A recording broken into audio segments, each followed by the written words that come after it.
Well, hi, welcome back to Frogboy X1 Gaming. I'm Andrew, and today we have a new update for our 5090 system. So guys, I decided this is going to be the first of a few upgrades that the RTX 5090 build is going to be getting. And for the first one, because this is kind of an easy swap, we decided to go ahead and go with another set of Trident Z5 Neo RGB from GSkill. This is CL30 RAM. Let me show you guys what I pulled out of this pre-built. Now this is T-Force Delta DDR5 RGB RAM, and it says it's a Delta R or whatever. This right here, my friends, is actually, let me see if I can get it nice and close for you guys. Maybe you can see, maybe you can't. Boom, you'll be able to see there. If you're watching on a big TV, you might actually be able to read that. So this is 38, CL38. Now, in my experience, I've noticed that AMD does run better with lower latency memory. So that is the first update that we made to this. Do got some other parts coming. As I said before, we're going to be doing a proper build for our 5090. Let me see if I can get you guys over here without the light getting all freaked out. So we're going to do we're upgrading this. Okay, we are going to get the full NVIDIA experience. No more wasting time, no more wasting money. We're going all in. We're going all in on this. No toe in the water. We're going all the way in. So we're going to go ahead and check out Assassin's Creed Shadows. This is one of my games, obviously, you know, before with this system. So we got frame gen off, and we are going to go to native AA. And then scalability, we are going to be at, wow, ultra high. How the heck did that get all the way to low? I think I was trying this on something else. I think I was playing it on the 50/50 or something. I turned it all the way to low, but we're not at low now. Let me move this light just over here just a little bit. Try to get maybe that light off of the screen for you guys, because I want you guys to kind of be able to see it, not 100%, but at least be able to kind of.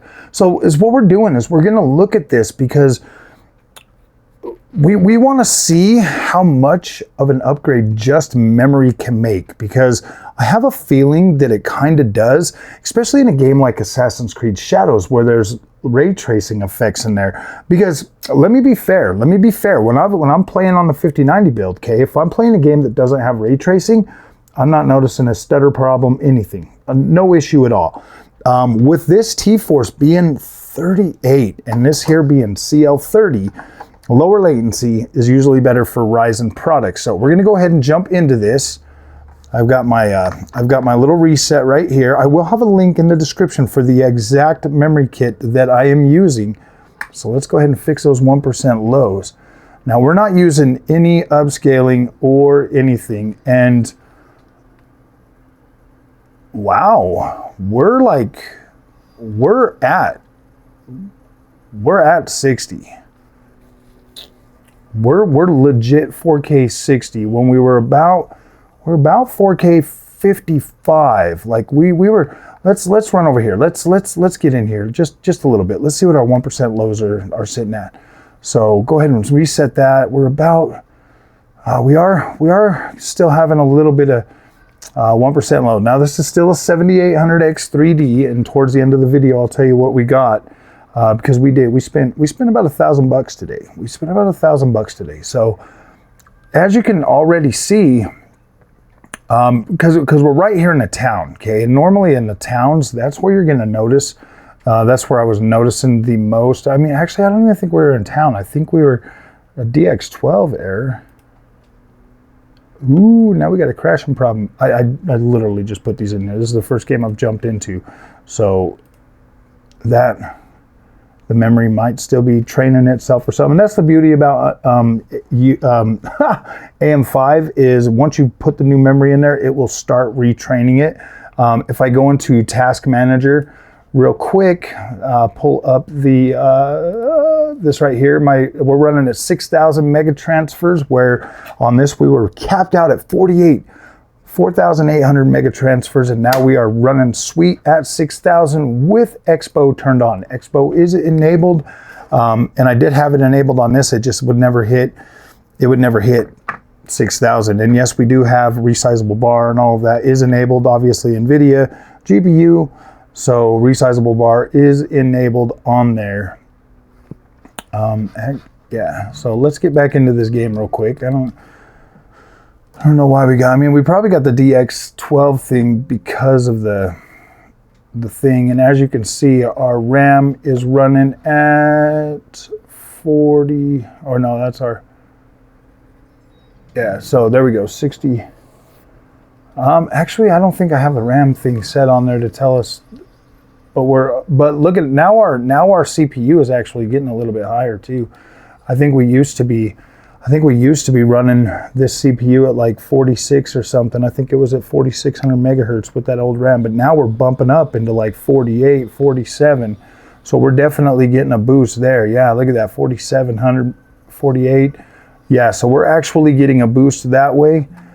We are getting a lot more stable 60 frames a second. It definitely feels smoother. 1% lows hanging out around the 50s, so we're about 10% on the 1% lows, which start getting over here and stuff as we're gonna run. We're just gonna run straight, just right through here. I think if we went that way, it was the city or something, but gosh damn, this looks so beautiful. Native 4K, guys.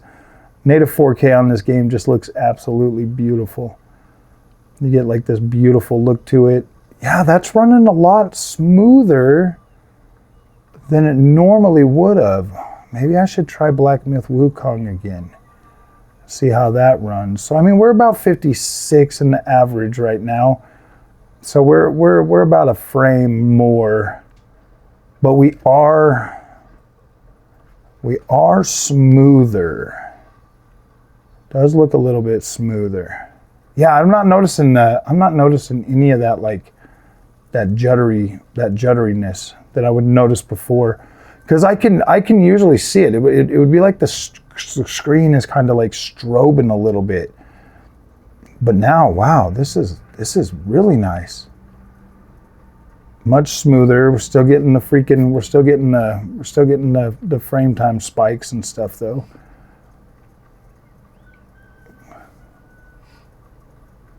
Very, very nice. Looking really good.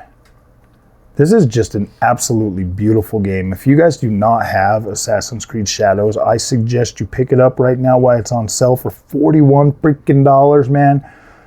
Incredible game. Lots of gameplay. Beautiful world. All the seasons. Like right now we're in the spring season, so everything looks beautiful and green and really lush, you know, like flowers and stuff growing over here in the background and stuff.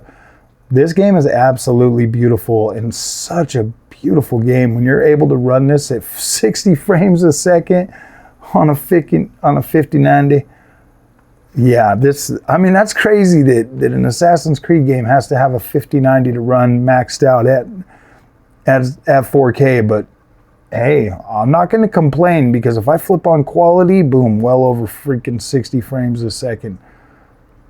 And this just looks beautiful.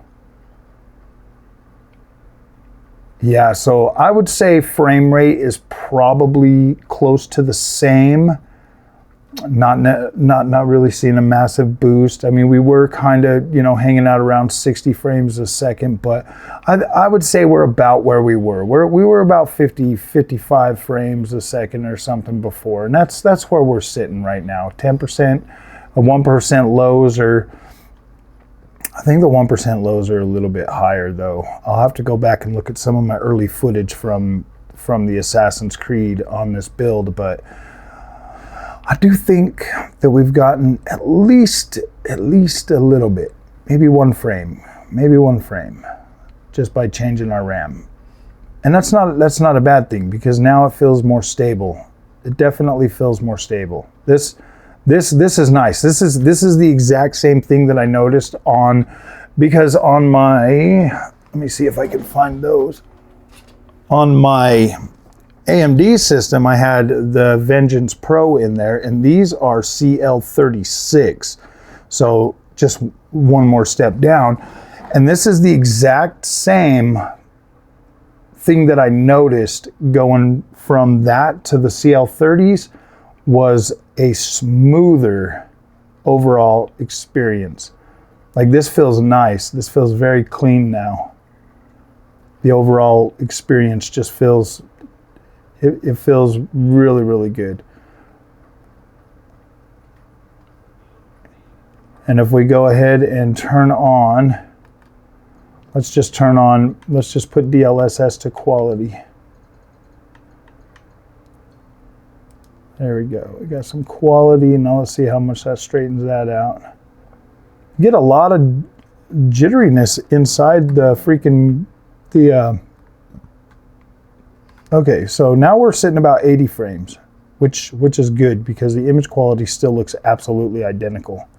Like, you're not losing any image quality whatsoever.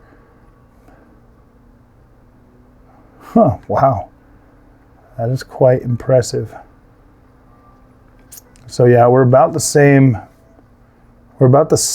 overall performance. Pretty dang close, but at least now it feels stable, and I don't feel like I don't feel any of that, or see it as I'm turning the camera. Like, I'm not noticing like any jerkiness or janky or anything like that. It just feels a lot smoother. That's the same thing I noticed on the AMD build when I went to the CL30. It just feels better. Like, you do notice it. You absolutely notice it. And trust me, I just finished the DLC, the Claws of Awaji DLC, running without that new RAM, and while it was good, it was fine. It was, you know, high frame rates and stuff. I was using, you know, like MFG4X and all of that. Yeah, this just feels smoother. This just feels smoother. It feels cleaner. It's like a cleaner experience. It's crazy how something like memory can make that much of a difference overall. Like, that's crazy. Like, this feels smooth now.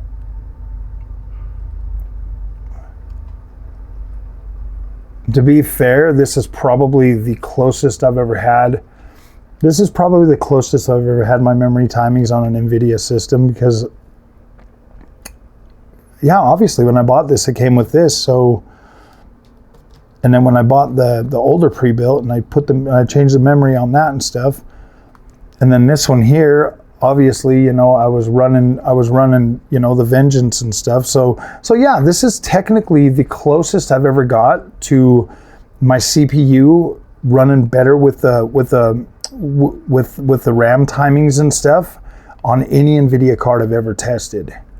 So this is quite interesting.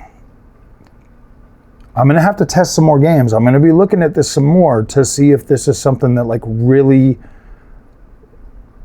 affects that, because yeah, I'm not noticing that like jankiness. Like, it's completely gone. And I could see it. I mean, it wasn't super bad on this game when I played through it that way. I just wanted to, you know, play on the 5090. So I was just like, yeah, I want to play this on the 5090, because I played a lot of this game on 9070 XT. So I wanted to play some on 5090. And yeah, this is great now. This is in line with how it feels on this 9070 XT now.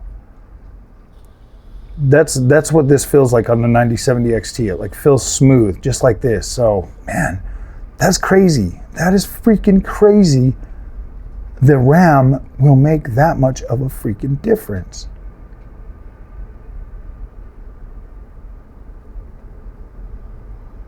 I mean, it's crazy because it did make a difference on the AMD, but not this massive.